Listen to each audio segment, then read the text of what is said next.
In this video, we're going to be learning about independent and dependent events. These will all be involving the word and, which of course means to multiply. We're going to start off with independent events. So in the first example, Ming has a 95% chance of getting an A on her math exam, a 75% chance of getting an A on her French exam, and an 87% chance of getting an A on her exercise science exam. These are independent events. So we're going to start with let statements. So let M equal getting an A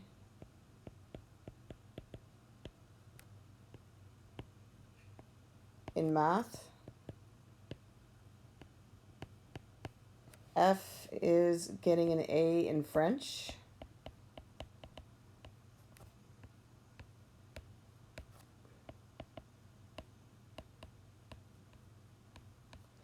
And E is getting an A in exercise science.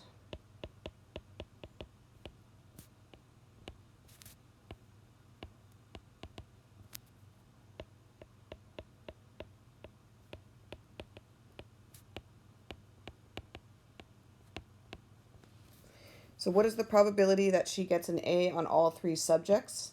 That means she's going to get an A in math and an A in French and an A in exercise science. So of course that means we're going to be multiplying the three probabilities together. Now, the notation you use is probability of math. The symbol for and is an upside down U, like this. So the probability of getting an A in math and getting an A in French and getting an A in exercise science. So that would be 0.95 is the probability of getting an A in math, and is multiply. 0.75 chance of getting an A in French, and is multiply. 0.87% chance of getting an A in exercise science, and that works out to approximately 0.620. So therefore, the probability is approximately 0.620. Now the next example is what's the probability that she gets an A on her math and exercise science exam but not her French exam. So this is not her French exam. So if the probability of getting an A in French is 0.75, then the probability of her not getting an A in French, so that would be F with a line on top of it, would be 1 minus 0.75, which is 0.25. So the probability of her getting an A in math and exercise science and not French would be 0.95 for math and 0.87 for exercise science and 0.25 for not getting an A in French, and that is approximately 0.207. So therefore, the probability is approximately 0.207. So these are examples of independent events. This means that the probability of A does not affect the probability of event B. So the probability of her getting an A in her exercise science exam does not affect her probability of getting an A in her math exam.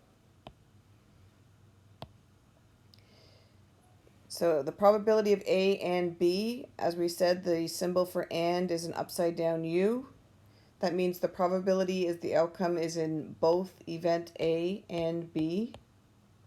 And the formula is the probability of A and B is the probability of A multiplied by the probability of B.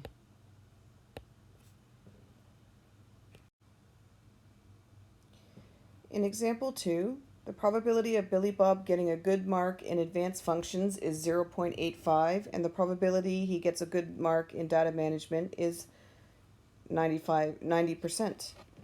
The events are independent. To get into university, he only needs one grade 12U course. We're going to illustrate this with a tree diagram, and we're going to show all work.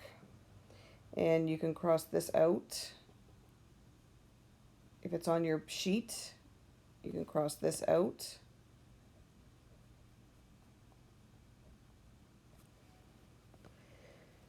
All right, so let A equal getting a good mark in advanced functions.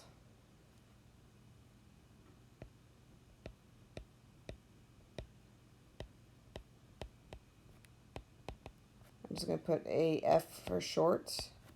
And D is getting a good mark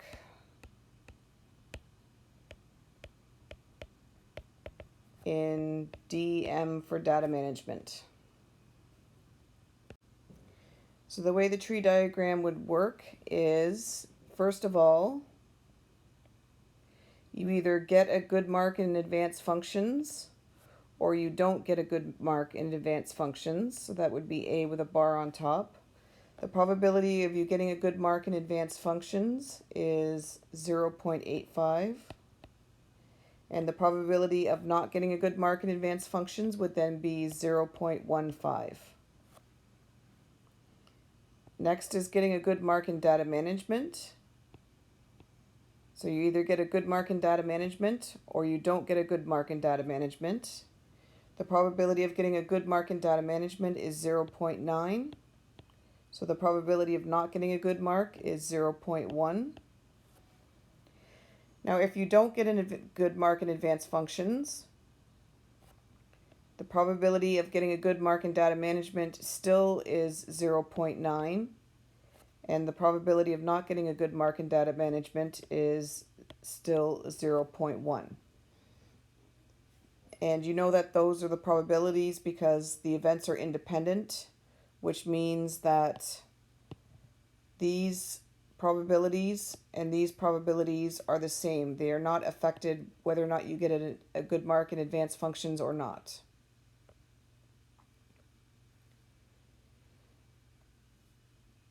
So the next question is, or the first question is, what's the probability that he will get a good mark in advanced functions or data management? So or includes both. Or includes both. So that means they can get a good mark in advanced functions and data management. They can get a good mark in advanced functions but not data management.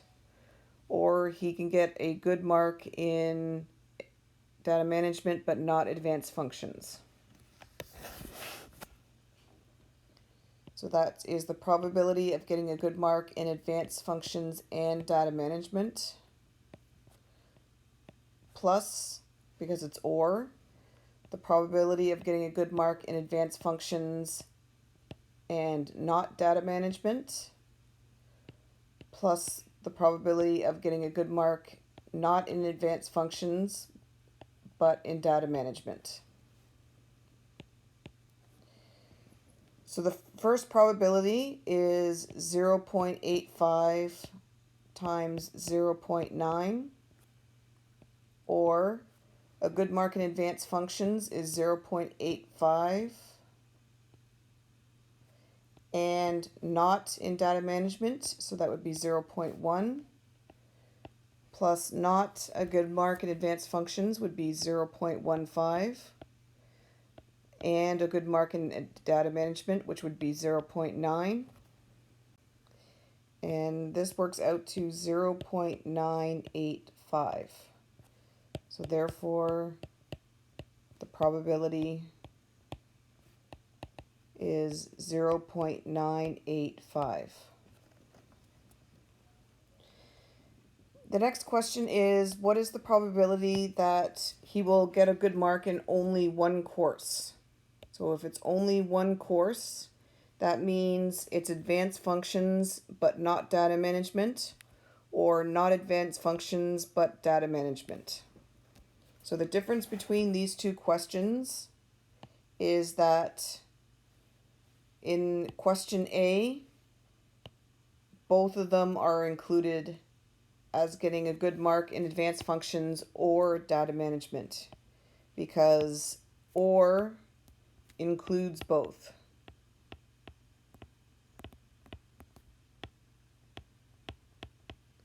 Whereas in question B, it's asking for a good mark in only one course, so that does not include both.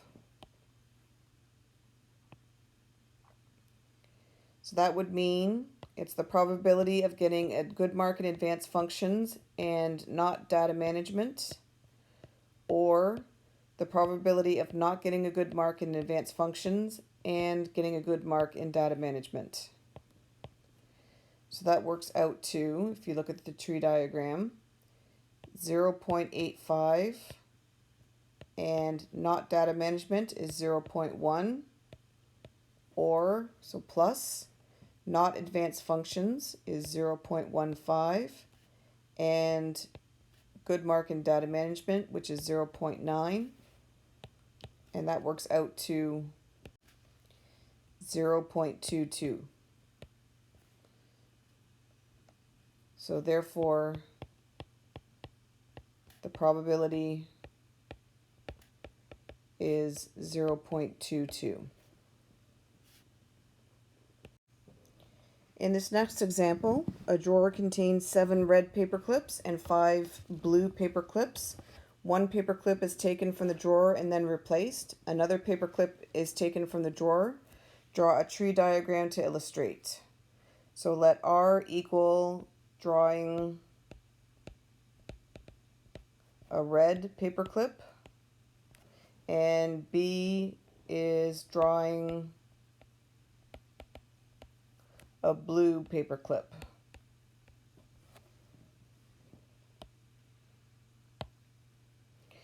And your tree diagram is going to look like this. The first draw will either be red or it will be blue. So the probability of a red paper clip is 7/12, and the probability of a blue paper clip is 5/12. If you draw a red paper clip first, you can draw a red paper clip or a blue paper clip.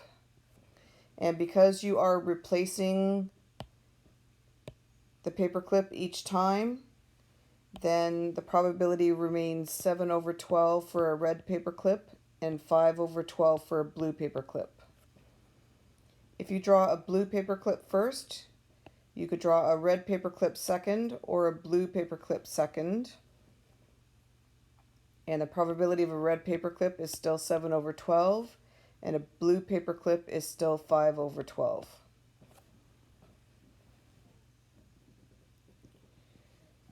So question B, what is the probability of drawing a red paper clip and a blue paper clip?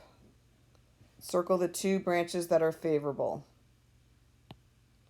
So a red paper clip and a blue paper clip could be this branch here, red and blue, or it could be blue and red. So it's the probability of red and blue, or the probability of blue and red. So the probability of red and blue would be 7/12 times 5/12, or the probability of blue and red would be 5/12 times 7/12, and that works out to 35/72. Therefore, the probability is 35/72. Now we're going to move to dependent events. In this example, a study of a telemarketing company's data shows that the probability of the call being long is 16%. If the call is long, there's an 80% chance that the person will hang up. If the call is short, there is a 40% chance that the person will hang up. So the let statements are, let L be the call is long,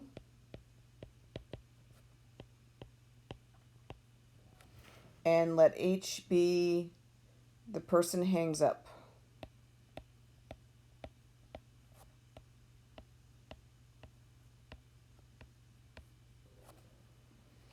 What is the probability that the call is long and the person hangs up? So in this example, the notation is a little bit different. The probability that the call is long, and now the problem here is that there's two probabilities for the person hanging up. There's an 80% chance the person will hang up if the call is long, but if the call is short, there is a 40% chance that the person will hang up. So you can't just put an H here because we don't know which probability you're referring to. Are we referring to the 80% probability, or are we referring to the 40% probability? So in this example, because it's the probability that the call is long and the person hangs up, that means we're referring to the 80% probability. So what you have to do is use conditional probability and say, this is the probability that the person will hang up given that the call was long.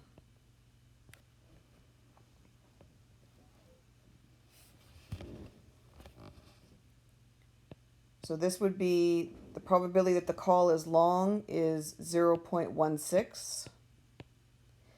And the probability that the person hangs up given that the call is long is 0.8. And this works out to 0.128. Therefore, the probability is 0.128.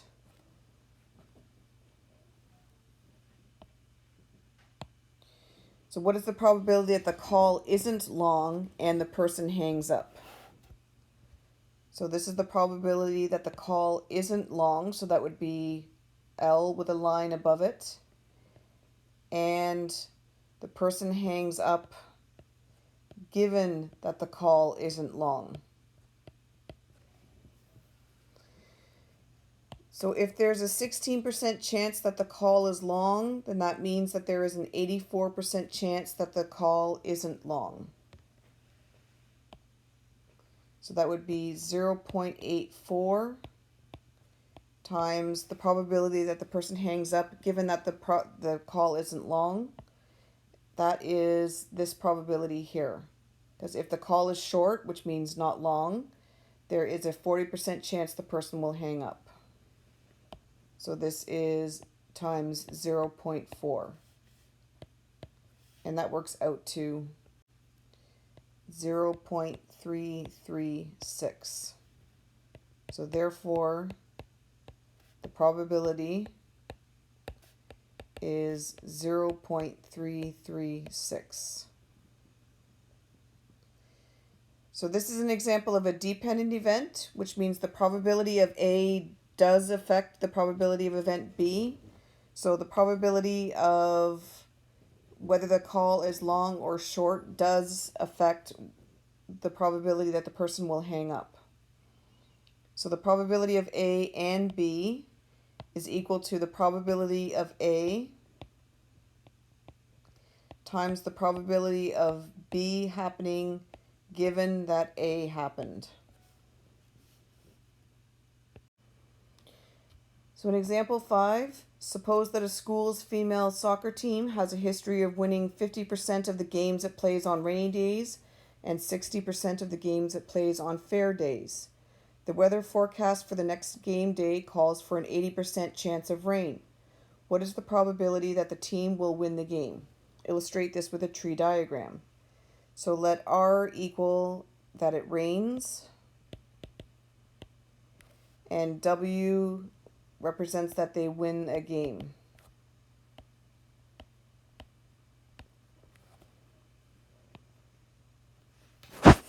And the tree diagram looks like this.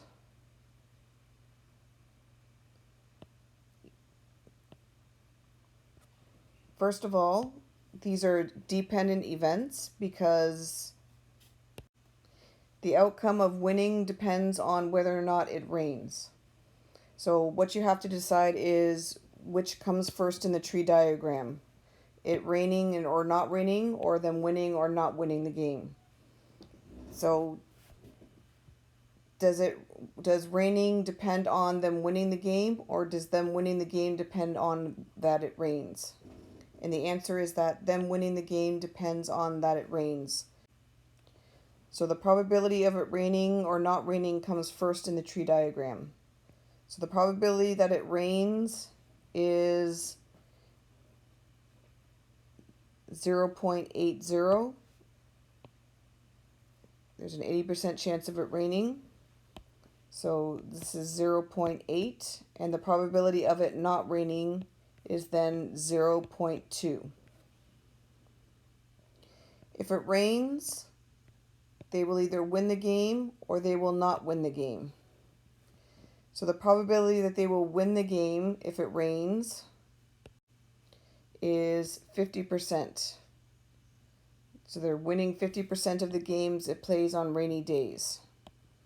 So the probability of them winning would be 50%. So the probability of them not winning would be 50%. If it doesn't rain, the probability of them winning is 60%. Because it's 60% of the games it plays on fair days. Fair means not rain. So if it doesn't rain, the probability that they will win is 0.6. So the probability that they will not win is 0.4. Now we need to tweak this a little bit because, as you can see here, the probability of them winning on this branch is 0.5, and the probability of them winning on this branch is 0.6. So again, this is where we need to use conditional probability. So this branch here would be the probability of them winning given that it rained, and this would be the probability of them not winning given that it rained. Then over on this side, this would be the probability of them winning given that it didn't rain, and this would be the probability of them not winning given that it didn't rain. You have to use the conditional probability because this probability of winning is different than this probability of winning, and it all depends on whether it rains or not rains. So the question is, what is the probability that the team will win the game? So that means it either rains and they win, or it doesn't rain and they win. So the probability that it rains and they win given that it rains. So this is written out just like in the tree diagram. It rains and they win given that it rains. Or the probability that it doesn't rain and they win given that it doesn't rain. So it doesn't rain and they win given that it doesn't rain. So the first branch, rain is 0.8. Winning given that it rains is 0.5. Or not raining is 0.2. And winning that given that they don't rain is 0.6. And that works out to 0.52. Therefore, the probability is 0.52.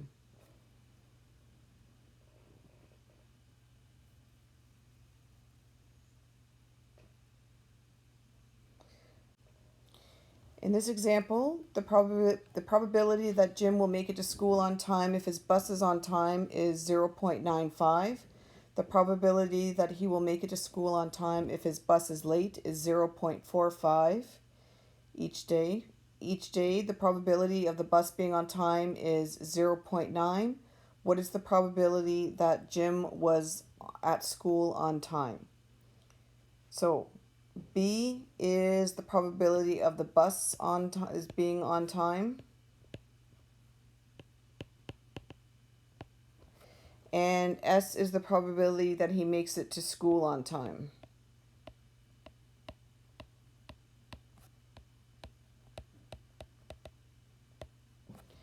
So the probability that he makes it to school on time depends on the probability that the bus is on time.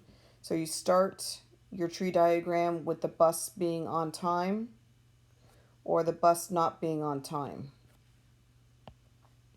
The probability of the bus being on time is 0.9. So this is 0.9 and this is 0.1.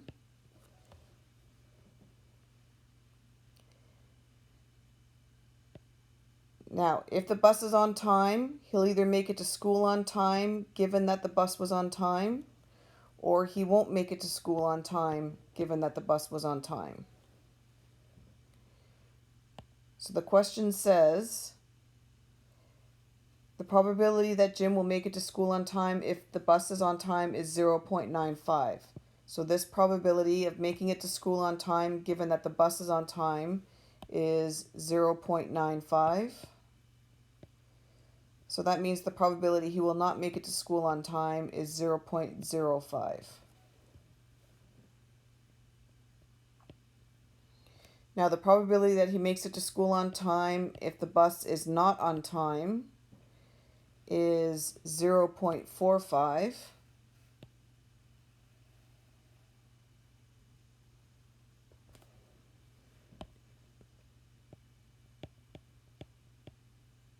And the probability that he will not make it to school on time, given that the bus is not on time, then is 0.55. Then the question is, what is the probability that Jim was at school on time? So that is this branch and this branch. So just like the question above, this is the probability of the bus being on time and him making it to school on time, given that the bus was on time, or the probability that the bus was late and he still made it to school on time, given that the bus was late. So from the tree diagram, the probability that the bus was on time is 0.9. And the probability that he made it to school on time, given that the bus was on time, is 0.95. Plus the probability that the bus was late is 0.1. And the probability that he made it to school on time, given that the bus was late, is 0.45. So this works out to 0.9. So therefore, the probability is 0.9. Now back to the paperclip example. It's going to be the same example, but this time the paper clips are not replaced. So let R be drawing a red paper clip, and let B be drawing a blue paper clip.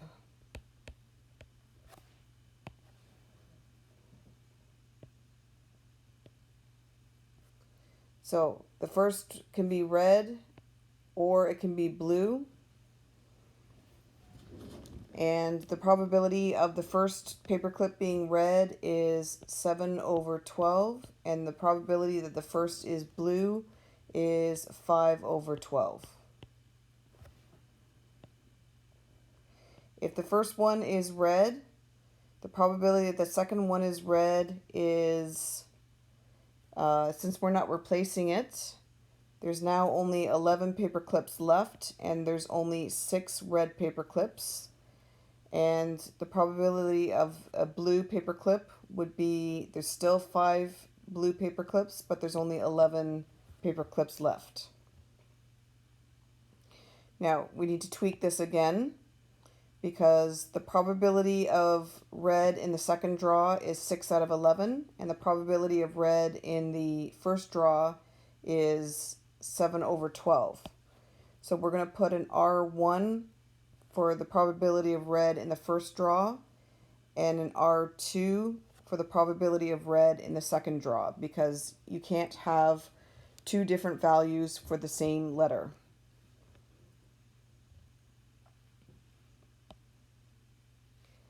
And if the first one was blue, the probability that the second one is red, well, remember there's only 11 paper clips left because we're not replacing it, but there's still 7 red paper clips.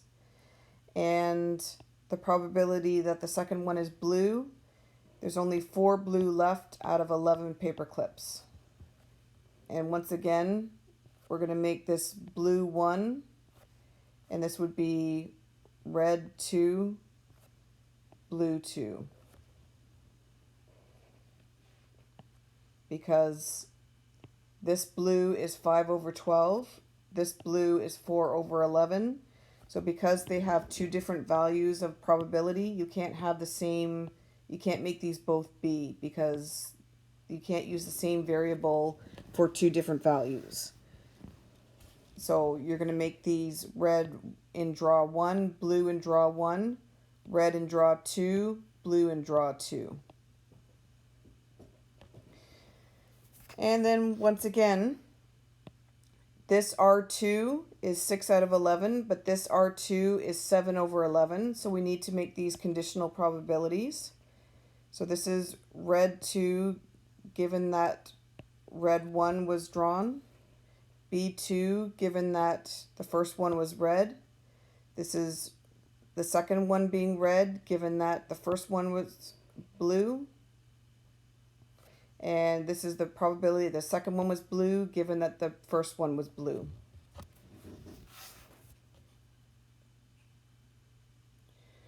What is the probability of drawing a red and a blue paperclip? So a red and a blue paperclip would be red first, blue second, or blue first, red second.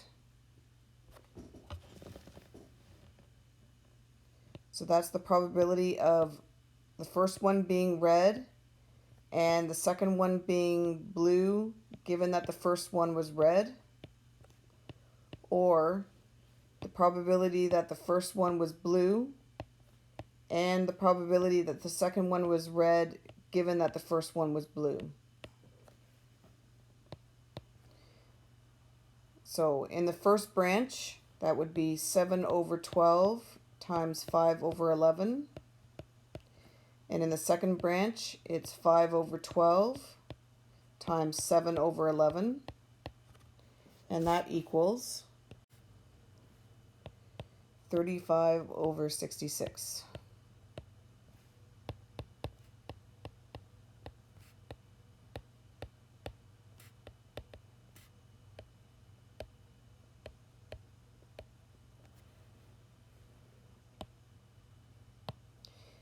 In question C, it says, what's the probability of drawing 2 blue paper clips?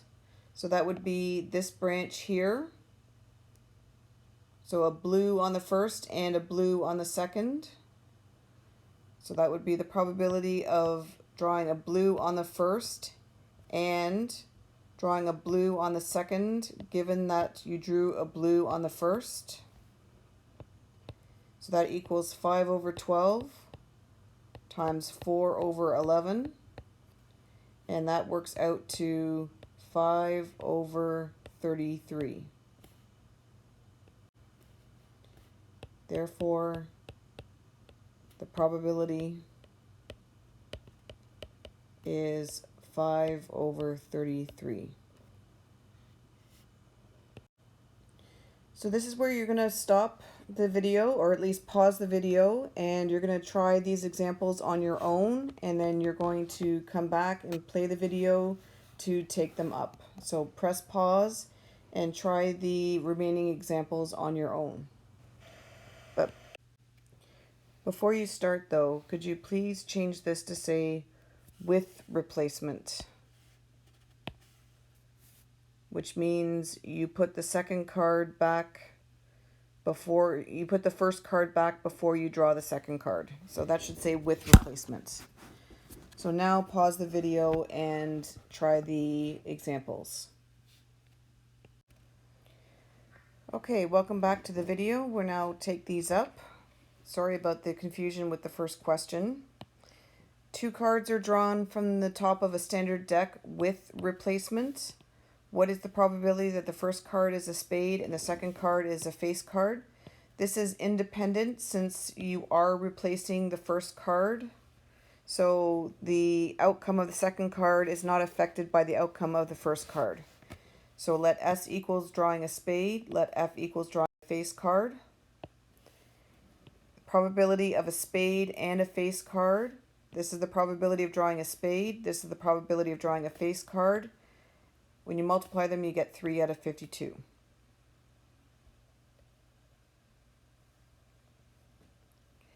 Question 2.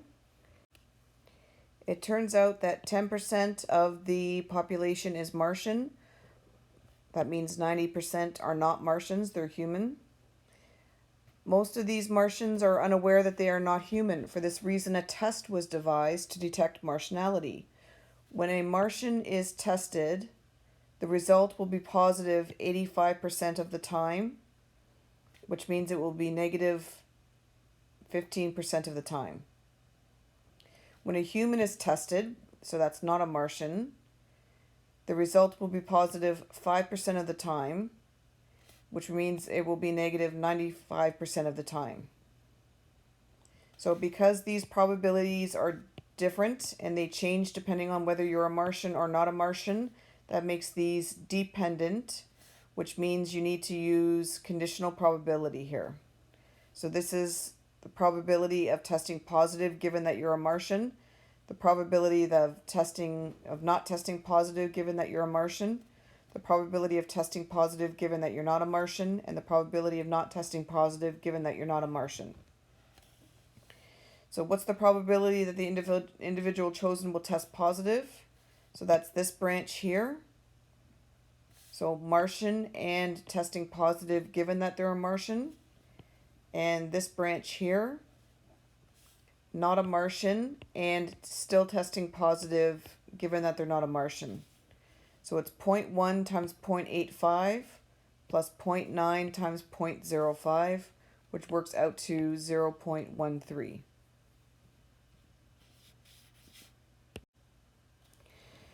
So Casey has estimated that the probability of her passing her geography exam is 85%, which means the probability that she will not pass is 15%.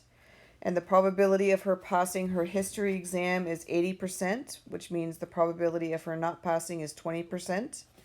These are independent events, which means that the probabilities of passing her history exam do not change depending on whether or not she passed her geo exam or not. Question A, what is the probability that she will pass at least one of them? So that means she will pass both of them, geo and history, or she will pass geography but not history, or she will not pass geography but she will pass history, and that works out to a probability of 0.97. Question B, what is the probability that she will pass only one of them? So that means she will pass geography but not history, geography and not history, or not geography and history, which is a probability of 0.29. So if there's anything you don't understand, make a note of it and you can ask your teacher at the start of the next class. Thank you and goodbye.